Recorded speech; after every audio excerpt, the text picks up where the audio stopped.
We're going to be going over 10 random meats that I found, and we're going to rank them on a scale of S to F tier. Starting off with our first item, we're going to be talking about salmon. Salmon has 25 grams of protein, 13 grams of fat, 0 grams of carbs, and about 230 calories. This is an average estimate. A little description. Salmon is one of the most nutrient-dense meats available. It provides complete protein along with abundant omega-3 fatty acids, including EPA and DHA, vitamin D, vitamin B12, selenium, and potassium. Its combination of high-quality protein and healthy fats makes it exceptional for recovery, cardiovascular health, brain function, and reducing inflammation. So, based on all of these attributes and macros, we're gonna have to put this in S tier. Personally, salmon is one of my go-to, specifically wild caught. I'll typically have about anywhere from a quarter pound to half a pound of salmon for dinner every other night. And ideally it's wild caught. And then I'll put crab meat on top for zinc and other spices as well for taste. But yeah, salmon is going to be S tier. Our second item, this is going to be shrimp. All right, so looking at shrimp, protein, 24 grams. Fat, it is a very lean seafood, so less than 1 gram. Essentially 0 grams of carbs and about 100 calories per serving. Shrimp is an excellent lean protein source and is rich in selenium, iodine, phosphorus, and vitamin B12. However, it contains very little healthy fat and a narrower micronutrient profile than higher ranked meats and fish. So essentially it's very good in protein and provides a lot of energy because of the B12 vitamins and the other minerals as mentioned. But because it doesn't have a broad micronutrient profile, it's going to be C tier. So overall, not a bad source of protein by any means. It's actually really good. It's really good at providing protein, but in the grand scheme of things, as far as the nutrients and other macros like fat, it's almost too lean, considering if you are not trying to cut, if you're just going for performance, you want a little bit of healthy fats. So that'll be C tier. Now, moving on to chicken breast. I know there's a lot of chicken fans on here, and we're gonna see where this ranks. So, looking at chicken, we have 31 grams of protein, solid amount, more than shrimp and salmon, which we previously covered. Fat is definitely a leaner source of protein, looking at anywhere from 3 to 4 grams, and an average amount of calories of 165 per serving.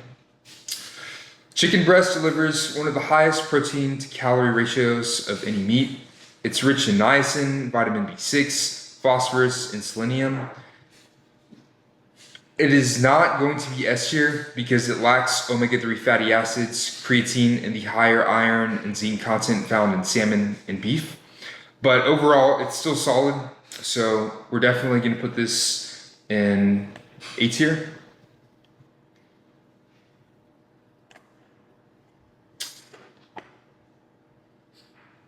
Okay.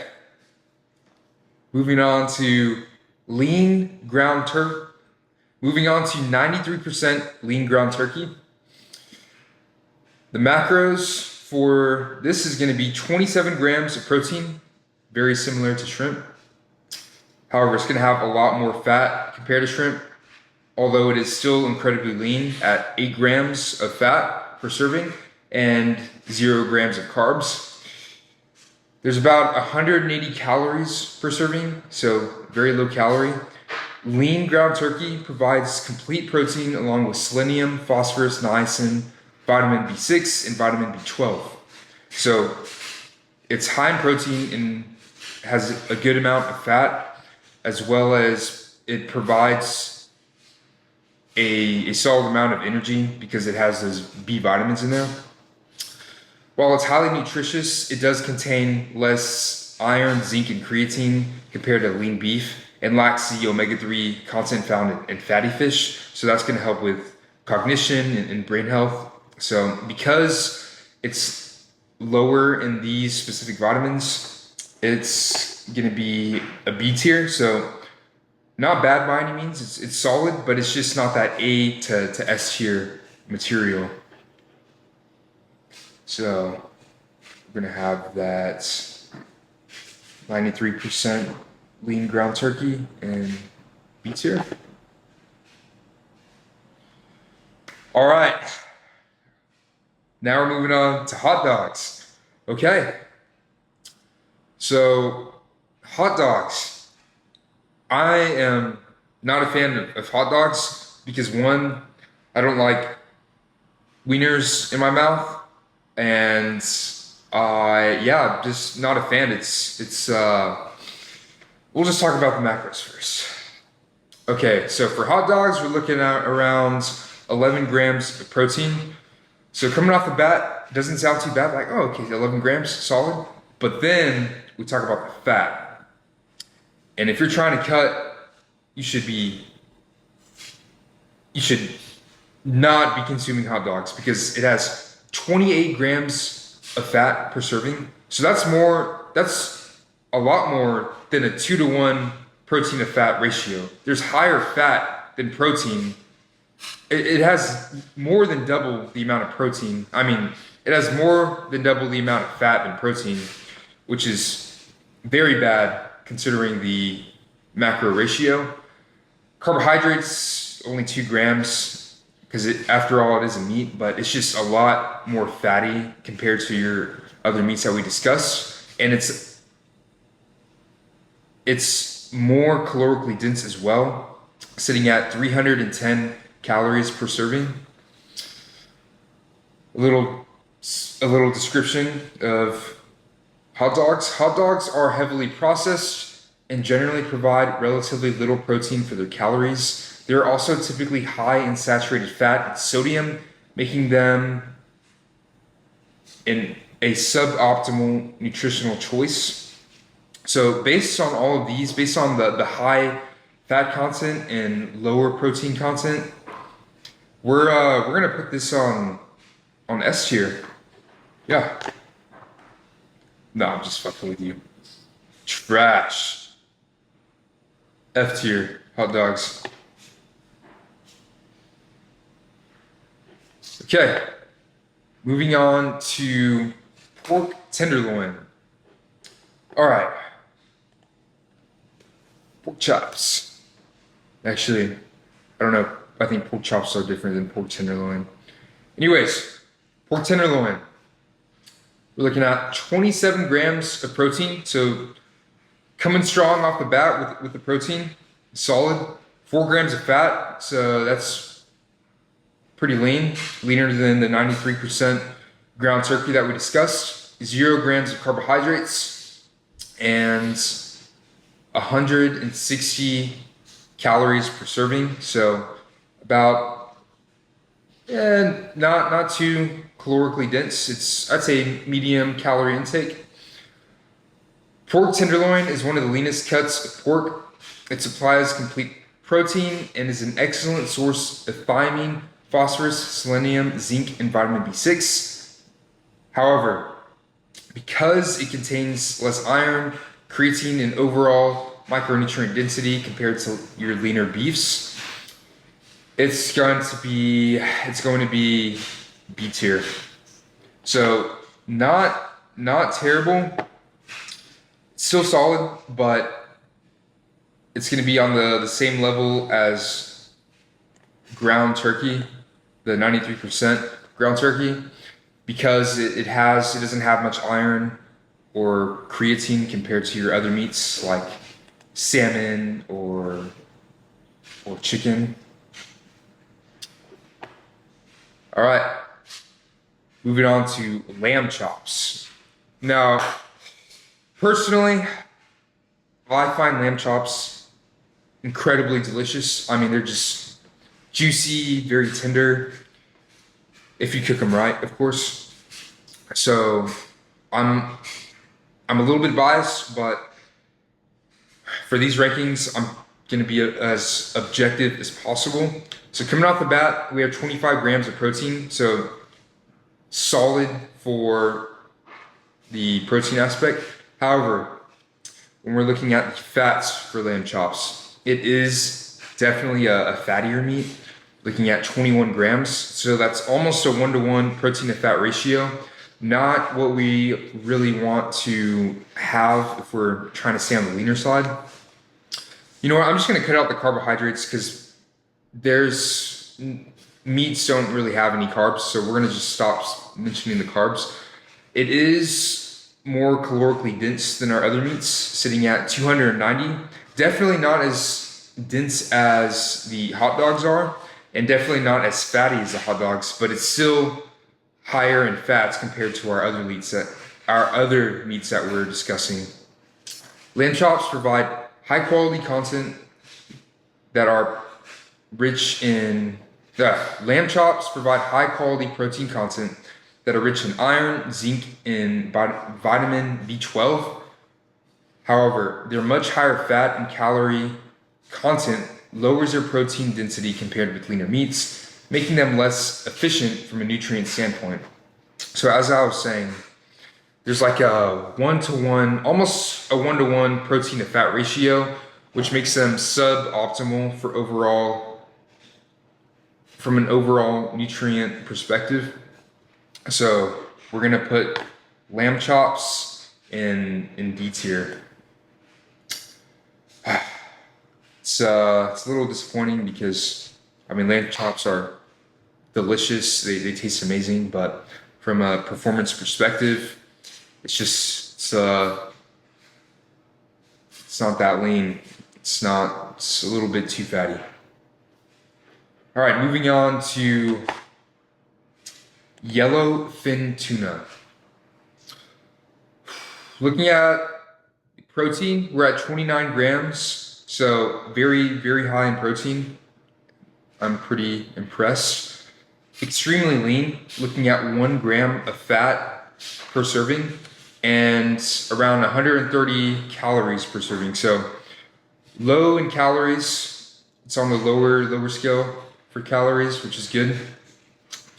Yellowfin tuna is exceptionally high in protein while providing selenium, vitamin B12, niacin, phosphorus, and vitamin D.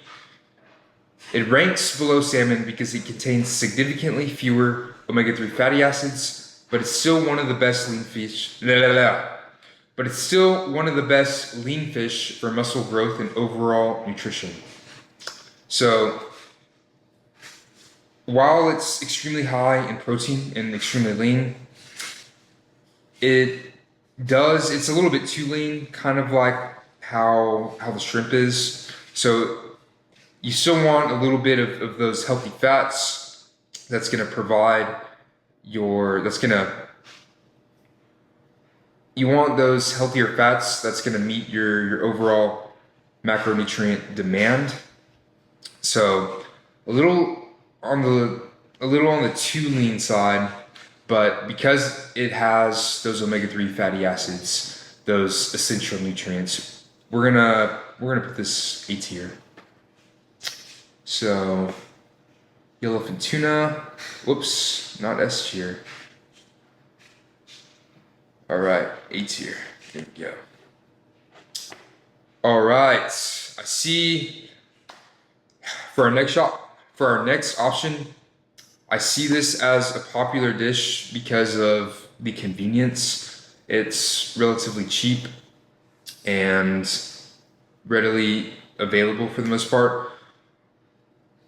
What I'm talking about is tilapia. Tilapia is it's a little misleading because when you look at the macronutrients, it's pretty solid. I mean, 20 grams of protein, only 2 grams of fat, so incredibly lean. It's high in protein and tilapia is a lean, high protein fish that provides selenium, phosphorus, potassium, and vitamin B12. So it provides a good amount of energy. However, this is the drawback of tilapia. It ranks lower because it contains relatively little omega-3 fat and has a less comprehensive micronutrient profile than salmon or yellowfin tuna. One thing that isn't mentioned is that it's also incredibly high in omega-6 fatty acids. And if you're not familiar with the omega-3 and omega-6 fatty acids, essentially you want to have the omega-3 to omega-6 ratio needs to be a lot higher in omega-3s because omega-6 fatty acids are essential for health, but excessive intake, especially when paired with low omega-3 consumption, may promote inflammation. Because much of it comes from processed seed and vegetable oils, this overabundance is linked to potential negative impacts like joint pain, metabolic issues, and an increased risk of certain inflammatory conditions. It doesn't specify which conditions, but basically, if you have inflammation in your body, it's going to create more oxidative stress. It's going to lower your overall quality of health, and it's just going to cause more pain in the long term. So because tilapia has that imbalance of omega-6 to omega-3 fatty acids, we're going to put this at C tier.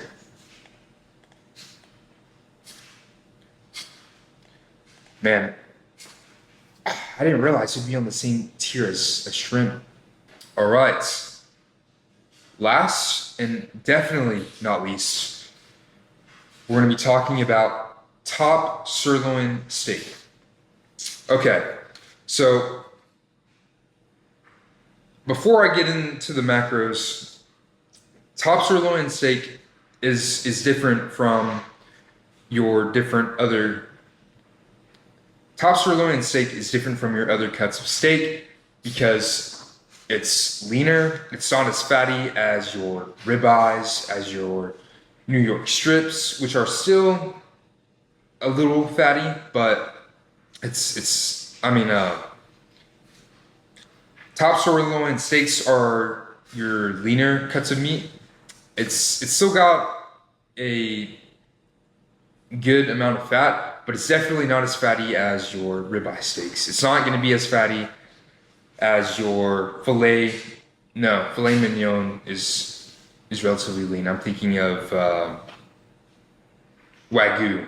Wagyu beef is extremely fatty, so as ribeyes, and New York strips are a little bit less fatty, but still definitely more fatty compared to your top sirloin steaks or filet mignons. But looking at the macros for top sirloin steak, we're starting off the bat with 29 grams of protein, solid amount, 8 grams of fat. So it's got that good amount of fat in there as far as from a ratio perspective. Typically, you want to have a 3-to-1 protein to fat ratio. So looking at that comparison, we're definitely in the green here. Top sirloin is one of the most nutrient-dense cuts of beef. It provides complete protein along with creatine, highly bioavailable iron, zinc, phosphorus, vitamin B12, niacin, and leucine, assuming that you don't have it well done. If you have it well done, then you're a psychopath and you need to be locked up in jail for at least 100 years. This combination of the nutrient profile and macros makes it exceptional for muscle building, supporting recovery, and maintaining overall athletic performance. So because of this, because of the outstanding macros, because of the complete or almost near complete micronutrient profile, we are putting top sirloin steak in S tier. All right, so that's all of the 10 meats that I had ranked. If I didn't cover any of the other meats if I didn't cover any meats that you wanted to discuss, then I can make another video on that. I feel like these meats are extremely popular in people's diets, so this is solid, but I can definitely make another video ranking other meats or different genres of food like carbohydrates or fats, since this is protein dominant. But that's it for this video. If you disagree with any of the rankings, please comment below and tell me how you think it should have been ranked instead.